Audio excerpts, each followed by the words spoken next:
Leche Milex, la de los que saben de leche, les presenta el siguiente programa. 3 puntos de vista desde una misma perspectiva. Temas de actualidad enfocados con el lente espiritual. Hablemos con Miguel Jacín, Ricardo Vidal y Raúl Rizic en Tertulia por 3.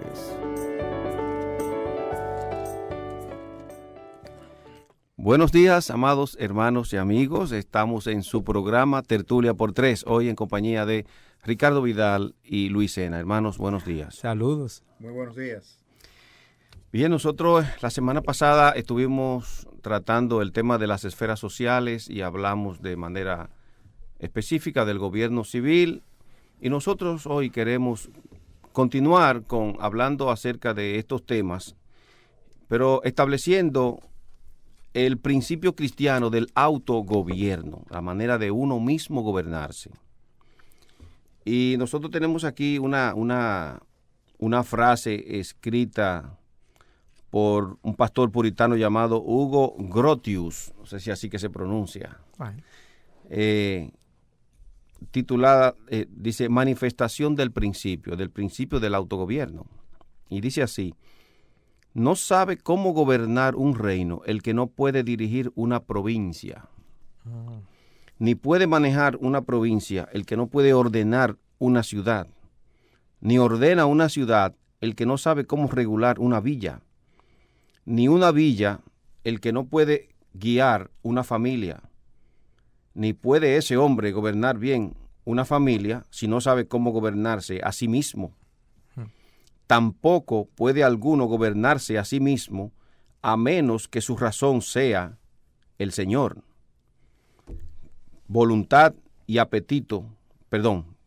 Tampoco puede alguno gobernarse a sí mismo a menos que su razón sea Señor, voluntad y apetito, sus vasallos, o sea, quienes los gobiernen.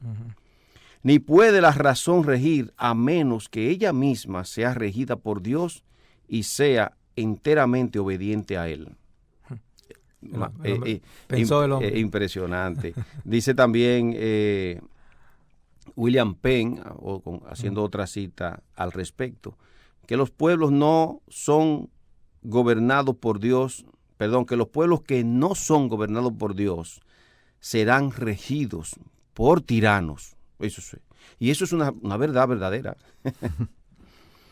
El principio cristiano entonces de autoridad es Dios, gobernar internamente desde el corazón del creyente. Amén. Esa es la idea.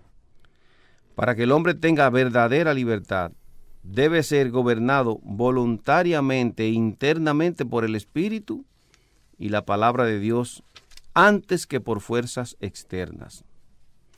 El gobierno es primero interno, es la causa.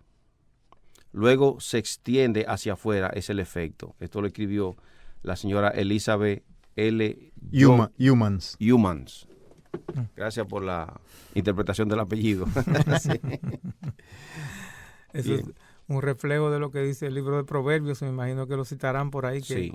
Mejor es el que se enseñorea de su espíritu que el que toma una ciudad. Y como ciudad derribada y sin muro es aquel cuyo espíritu no tiene riendas. Así es. Aquí tenemos unas cuantas citas en este pequeño folleto que nos sirve de estímulo y de orientación para el programa.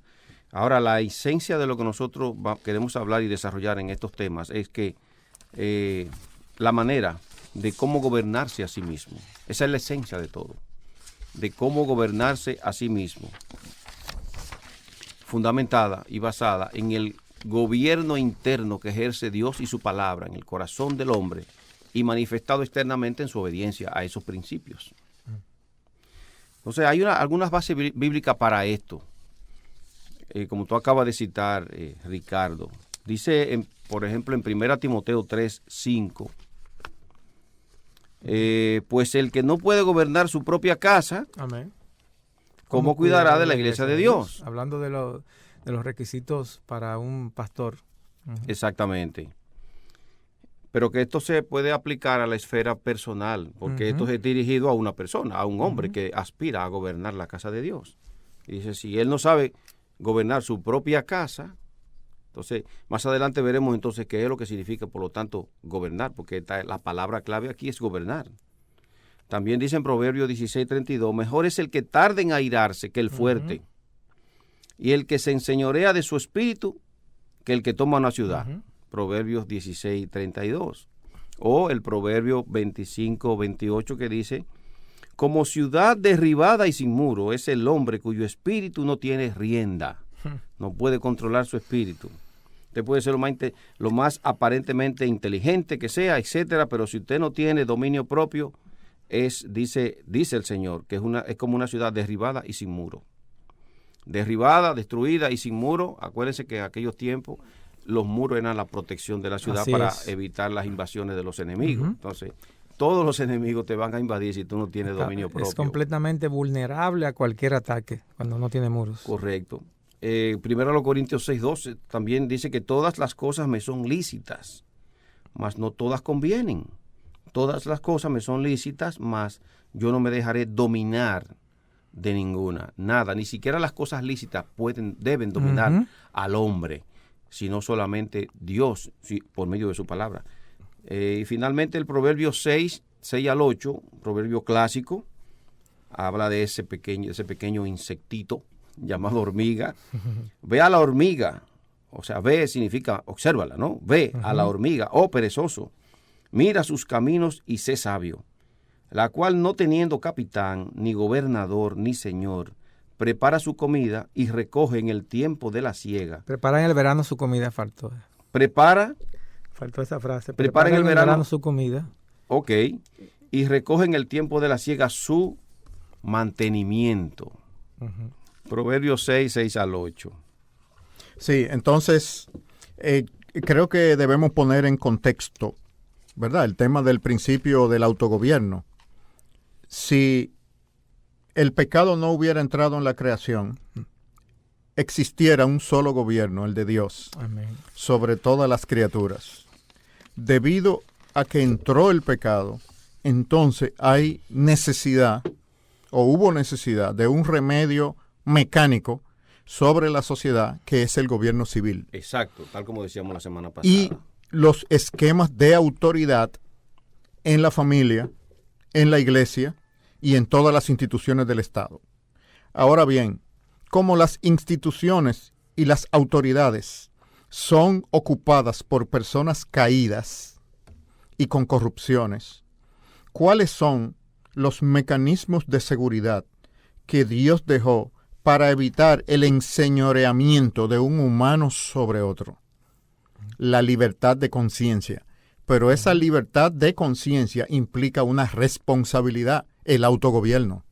No es que tú eres libre en el sentido de hacer libertino y de tu cuenta. No, esa libertad, como toda libertad, implica una responsabilidad.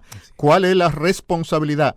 El autogobierno de la persona delante de Dios, no el autogobierno del individuo. De lo que me dé la gana, ¿no? El autogobierno del individuo delante de Dios, y esa es la principal sujeción a que un humano está sometido, antes que a las autoridades legítimas humanas ordenadas por Dios para la sociedad. Entonces, esto es lo que trae el balance. Una sociedad con gente que se autogobierne, entonces puede mantener al Estado y al gobierno civil dentro de sus límites. Si el pueblo no se gobierna a sí mismo, el Estado tiene que recrudecer la represión para mantener el orden, porque se volvería una anarquía. Entonces, ¿cuál es el remedio bíblico para poder tener libertad y tener orden en una sociedad? Ciudadanos, individuos que se autogobiernen delante de Dios y como consecuencia de ese autogobierno se someten a las autoridades legítimas que Dios ha puesto. Y también retan a las autoridades cuando se vuelven ilegítimas. Porque ese mecanismo de autogobernarse delante de Dios da claridad de quién es el único soberano absoluto que retiene su autoridad permanentemente. Ninguna autoridad humana tiene autoridad moral permanente. Es delegada y puede hacerse ilegítima en el desempeño de su función. Entonces, de ahí la importancia del principio cristiano del autogobierno. Y eso debe ser insertado en los niños en la educación temprana. No enseñarles a que ellos deben obedecer por la represión y por el castigo. Si no lo hace, te doy una pela. Sí, no. El principio cristiano fundamental es que tú no puedes hacer tal o cual acción porque Dios ha ordenado a través de tu autoridad que no se haga y tú reportas directamente a Dios. Así que es un acuerdo entre tú y Dios que tú vas a refrenar, sea de no alterar el orden en la clase o no darle golpe a su hermanito, cualquier cosa que el padre quiera disciplinar al niño. La base para la disciplina de los niños es el principio del autogobierno, porque así enseñamos a nuestros hijos a ser personas libres y a la vez bajo autoridad. Exactamente. Algo que en nuestra cultura hispánica y las otras culturas del mundo no han podido lograr. Las enseñanzas actuales en las escuelas y colegios privados, sin darse cuenta, asumo yo, pero con un patrón dirigido desde arriba, los esquemas que existen es para que la persona obedezcan ciegamente sin cuestionar la autoridad. Porque no se les enseña este principio de la autoridad soberana de Dios, gobernando o siendo una persona autogobernada por esos principios que involucran e implican la autoridad legítima que Dios ha colocado sobre cada ser, sobre los seres humanos, pero que en un momento determinado, si la viola esa autoridad, también esa autoridad se convierte en ilegítima. Ahora, yo quisiera que aclaráramos algo, Ricardo y Luis. Algunas personas se han inquietado cuando hablamos de que la autoridad puede en un momento determinado hacerse ilegítima. E incluso sin uno decir más nada de ahí, deja una brecha abierta para que hayan muchas interpretaciones acerca de cómo comportarse frente a la ilegitimidad de una autoridad cuando ha trascendido o cruzado los límites que ya Dios le había puesto a esa autoridad. O sea, me gustaría que definiéramos ese marco de cuando una autoridad se hace ilegítima, y evidentemente se hace ilegítima cuando cruza los límites que Dios le impuso a ella. En ese momento se hace ilegítima. ¿Cuál debería ser la actitud de nosotros? Yo creo que no existe ninguna legítima entonces, en un sentido. Bueno, porque lo importante es que la autoridad Dios las delega a los humanos para propósitos funcionales, no para que se hagan señores de la conciencia de otros humanos esa se enseñoren, son funcionales. Repite esa palabra. Es como funcionales. Funcional, la autoridad es funcional. Para que las cosas funcionen. Y funcionen como Dios dijo. Exacto. Por ejemplo, el gobierno civil existe para garantizar la justicia y el orden en la sociedad y preservar la sociedad o la nación de enemigos externos. Ahí, esos son sus límites. Dios lo ha dado para esos propósitos funcionales. Cuando el Estado trata de legislar la educación de los hijos o la moralidad en general en la cultura, está fuera de sus límites. Ahora bien, dependiendo... Fuera de su prerrogativa. Exactamente. Del orden que Dios ha puesto para él. Entonces, dentro de una sociedad y considerando que estamos en la caída, Dios ha provisto válvulas de seguridad para que los humanos no se enseñoreen de otros humanos.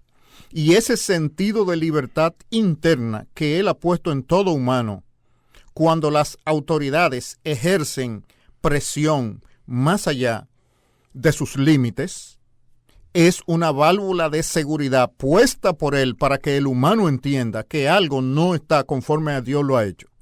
Entonces, cuando una autoridad se vuelve ilegítima, ahí viene primero el concepto de nuestras responsabilidades delante de Dios. Nosotros tenemos responsabilidades como individuos y responsabilidades colectivas, como familia y como nación. Entonces, como individuos, nosotros reconocemos que toda autoridad viene de parte de Dios. Cuando la autoridad se hace ilegítima, lo que nosotros debemos hacer es no obedecerla, pero someternos a la represión de la autoridad para demostrar, primero, que nuestra conciencia no está amarrada a la mala práctica de la autoridad, y segundo, que reconocemos que ejerce autoridad porque viene de parte de Dios. Lo que pasó con el Sanedrín en el juicio del Señor Jesucristo. El Señor Jesucristo sabía que ellos estaban haciendo un juicio injusto y les hizo preguntas cuestionando eso. Pero se sometió porque reconocía que la existencia del Sanedrín y la existencia del liderazgo de Poncio Pilato, aunque representaba un poder opresor sobre el pueblo de Israel, habían sido permitidos por Dios en su providencia, y esa estructura debía ser obedecida. Es decir, él se sometió a la represión, pero no sometió su conciencia a sus malas prácticas. Ahora, eso en el caso de un individuo, pero nosotros como individuos tenemos responsabilidades colectivas sobre nuestra familia y sobre nuestra nación.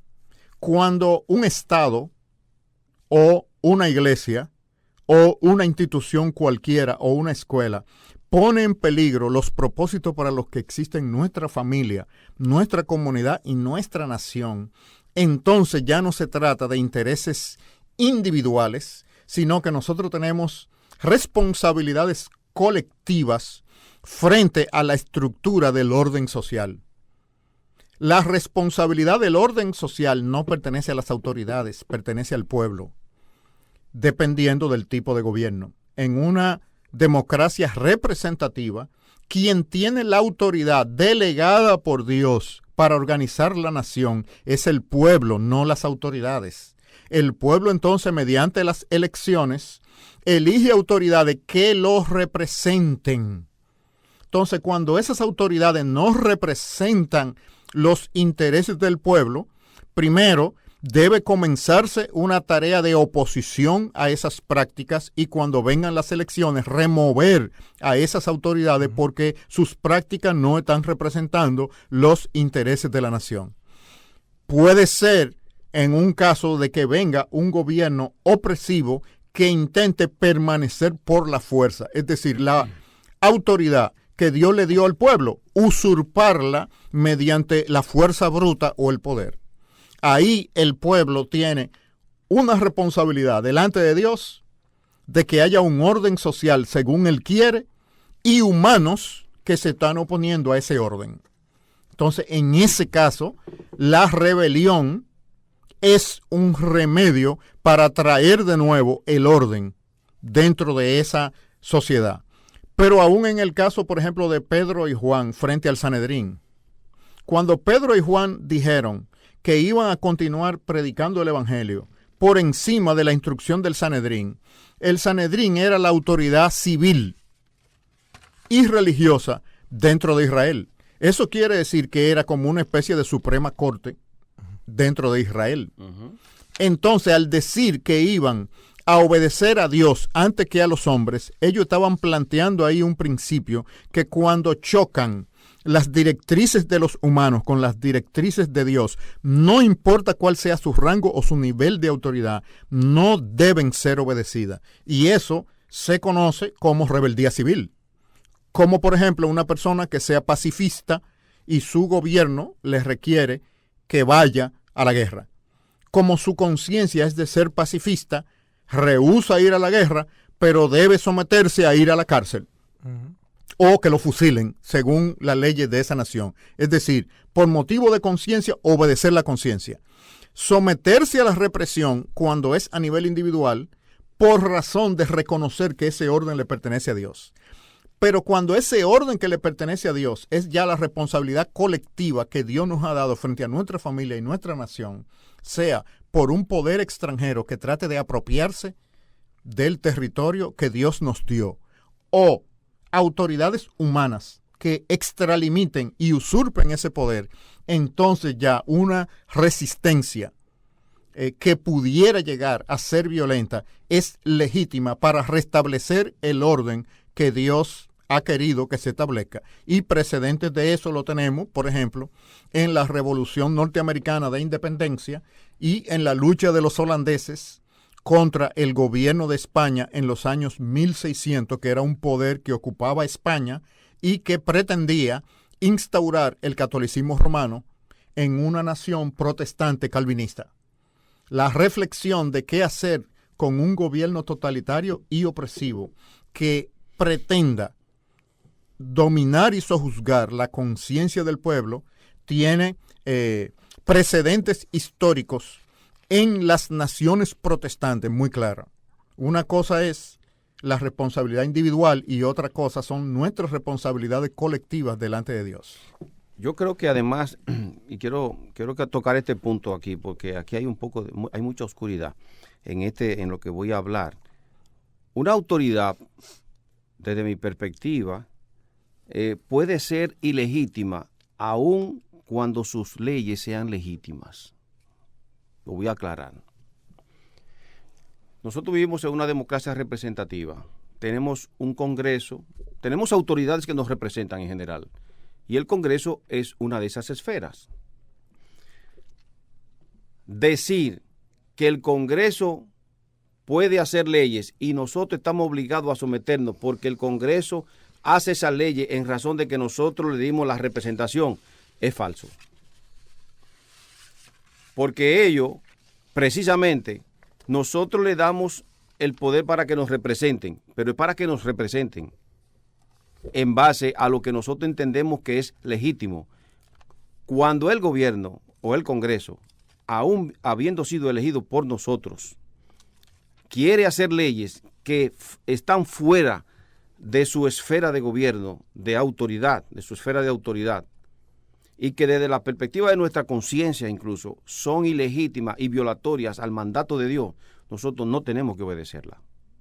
Y es el caso, por ejemplo, actual. Nosotros no podemos someternos a las autoridades en el contexto de esa legislación que están tratando de elaborar en los asuntos, o gobernar, legislar en contra de la familia y en contra de los padres, decirnos cómo debemos educar a nuestros hijos. Eso es ilegítimo, eso no le corresponde a ellos. Eso es un papel que se lo delegó Dios a la familia. Y aunque ellos nos representen en ese momento, cuando ellos están cruzando ese límite impuesto por Dios, ellos son ilegítimos. Sí. Pues yo he escuchado a abogados cristianos, muy buenos cristianos, hombres que aman al Señor, pero creo que están confundidos en esa área, que argumentan que esa argumentación que yo estoy dando ahora no es posible porque ellos nos representan a nosotros. Entonces, ¿significa eso que porque ellos nos representan a nosotros pueden hacer cualquier locura que quieran? Evidentemente que no. No, es que esa autoridad que ellos representan de nosotros viene de parte de Dios. Ni siquiera somos nosotros los originarios. Y ahí viene una tensión entre las ideas no cristianas o anticristianas de la Ilustración y las ideas bíblicas de la Reforma. La Ilustración europea propone que es el pueblo, por razón de un contrato social ordenado, que tiene la soberanía. Quien tiene la soberanía es Dios y la delega a los ciudadanos. O sea que la autoridad no es ni siquiera de los ciudadanos, es de Dios.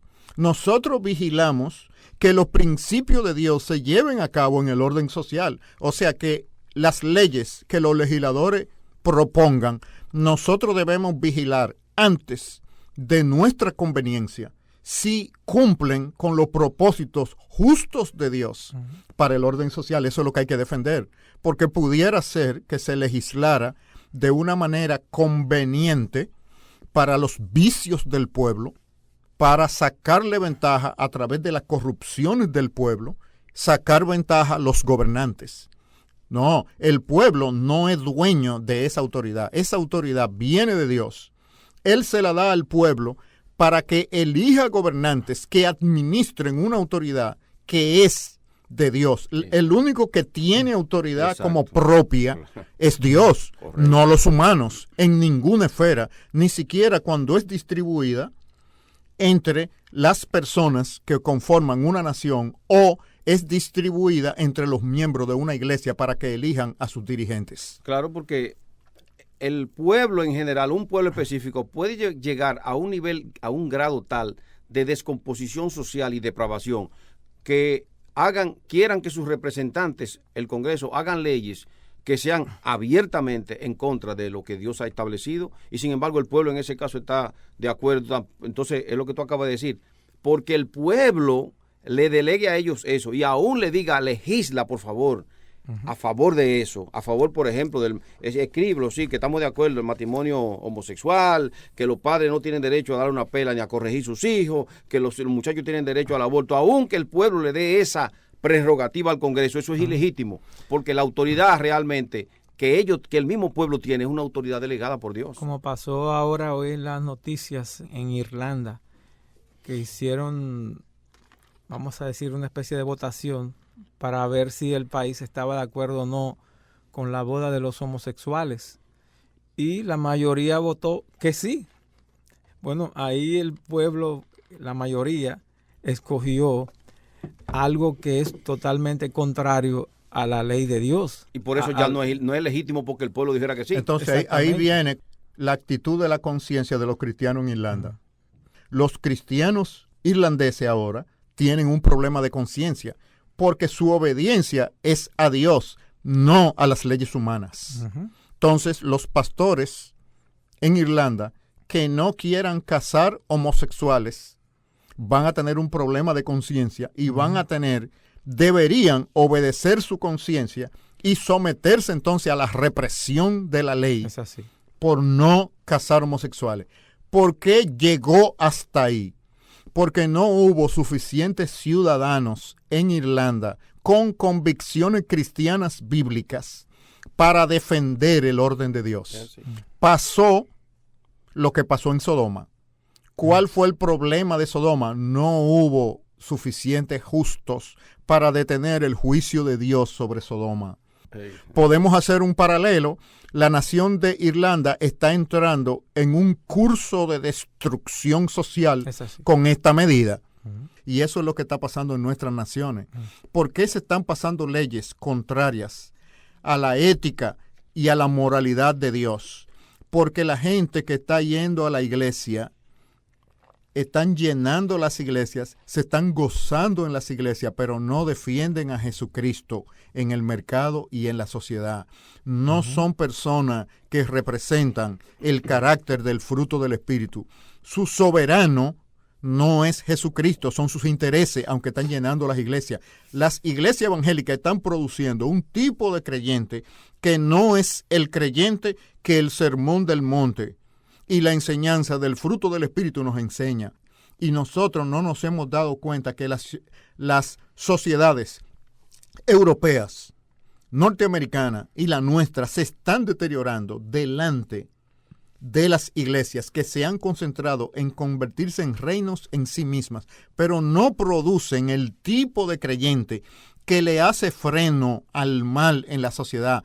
Entonces no debemos sorprendernos que a la hora de que se requiera en un plebiscito suficiente votación a favor de la moralidad cristiana y de los principios de justicia de Dios, no estén la cantidad de ciudadanos que deberían estar ahí. Ese es el problema. Y la predicación del Evangelio para convertir gente y meterlos dentro de la iglesia y que permanezcan como creyentes inmaduros no resuelve el problema. Porque posiblemente en Irlanda el índice de personas que digan que son cristianos es alto. ¿Cómo es que permiten o participan en un plebiscito donde gana una votación contraria a Jesucristo porque han separado lo que es su fe personal del señorío de Jesucristo sobre la sociedad? No, y porque hay muchas personas religiosas, pero no genuinamente cristianos, no convertidos, no hijos de Dios. Y no podemos tampoco olvidar que aun cuando la iglesia ejerza su influencia, los verdaderos cristianos me refiero, en donde quiera que se encuentren, como quiera que sea, el corazón del hombre aborrece a Dios y cualquier brecha que encuentre para introducir las leyes que sean abominables a Dios, ellos las van a aprovechar, porque los hombres aman su deleite, aman su rebelión contra Dios, no quieren someterse a Dios. Como cristianos individuales también, como tú mencionabas, llega un momento cuando la conciencia que está informada y cautivada por la palabra de Dios se enfrenta a una ley humana ¿qué debe hacer el cristiano? Como hicieron esas mujeres ahí en Egipto. Cuando Faraón mandó que a todos los niños que fueran varones, que nacieran, todos los bebés varones, los arrojaran al río, hubo 2 mujeres que no lo hicieron así. ¿Por qué? Porque tuvieron temor de Dios y se expusieron a ser muertas por el faraón antes que obedecerlo. Pasó con Daniel, pasó con los 3 amigos de Daniel, pasó en el Nuevo Testamento, como tú citaste, con Pedro, que cuando llegó el momento de elegir entre qué dice Dios y qué dicen los hombres. Hay una llamada. Sí. Vamos a recibirla Gracias, antes de seguir. Ricardo. Adelante, buenos días. Dios les bendiga a estos varones de Dios. Amén. Que Cristo no es religión, Cristo es salvación. Amén. Amén. Amén. Que Amén, es un hermano. mendigo. Quiero ser un mendigo humilde para salvarme, no un rico activo para perderme. Amén. Muchas gracias. Ok, bueno, hay algo también importante. Sí, la autoridad ha sido establecida por Dios, pero la autoridad es un mayordomo de Dios y tiene que darle cuenta a Dios. Cristo le dijo a Pilato, ninguna autoridad tú tendrías si no te fuera dado de arriba. Ellos son responsables ante Dios y dice igualmente en el libro de Romanos capítulo 13 que debemos someternos, pero hasta el punto donde ellos no nos estén ordenando algo que vaya en contra de los mandatos de Dios, ahí se aplica que yo no me someto a ese mandato, aun que hayan consecuencias como las sufrieron los apóstoles, que los golpearon y los encarcelaron. Y algunos lo mataron. Uh-huh. Sí, bueno, y mandatos de Dios, como mi conciencia los entiende, no como ellos los entiendan. Uh-huh. Porque debemos recordar que en el contexto de la caída, los humanos más fuertes siempre tratarán de enseñorearse de los humanos más débiles. Uh-huh. El remedio que Dios ha dejado para ese mal es la libertad de conciencia. Entonces, la responsabilidad de mi conciencia es el autogobierno delante de Dios. Entonces está balanceada delante de Dios. Una libertad, una responsabilidad. Mi responsabilidad es vigilar y someterme a la autoridad. Y cuando esa autoridad no cumple, entonces por motivo de conciencia yo debo tomar una decisión. Pero es una decisión grave y una decisión informada. Y eso no ocurre solamente en el ámbito de lo social, aún en el ámbito de lo religioso. Sí, pero vamos a tocar sí. ese punto en la próxima sección. Por ahora vamos a una pausa. No se mueva del dial, que en breve volvemos.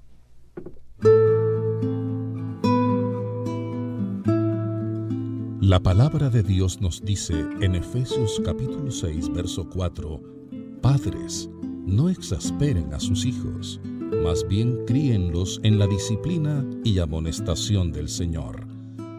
Un mensaje de Radio Eternidad, promoviendo los verdaderos valores de la infalible y todo suficiente Palabra de Dios.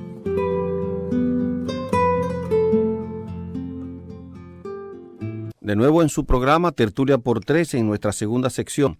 Habiendo ya establecido la base sobre la cual nosotros vamos a seguir edificando este tema acerca del autogobierno, el principio cristiano del autogobierno, pues vamos a ver ahora esas diferentes esferas de gobierno ordenado por Dios en la que hay que ejercitar el autogobierno. Esas diferentes esferas que Dios ha ordenado son primeramente el individuo, empieza por ahí, luego y lógicamente la familia, luego la iglesia y finalmente el gobierno civil.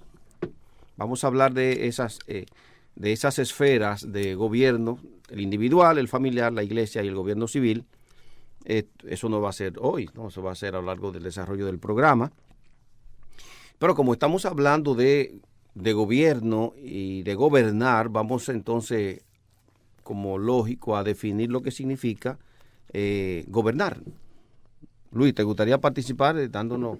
Sí, leyendo la definición que nos provee aquí la doctora Youmans: dirigir, controlar, como las acciones o la conducta del hombre, ya sea por leyes establecidas o por la voluntad arbitraria. Regular por autoridad, mantener dentro de los límites prescritos por la ley o voluntad soberana.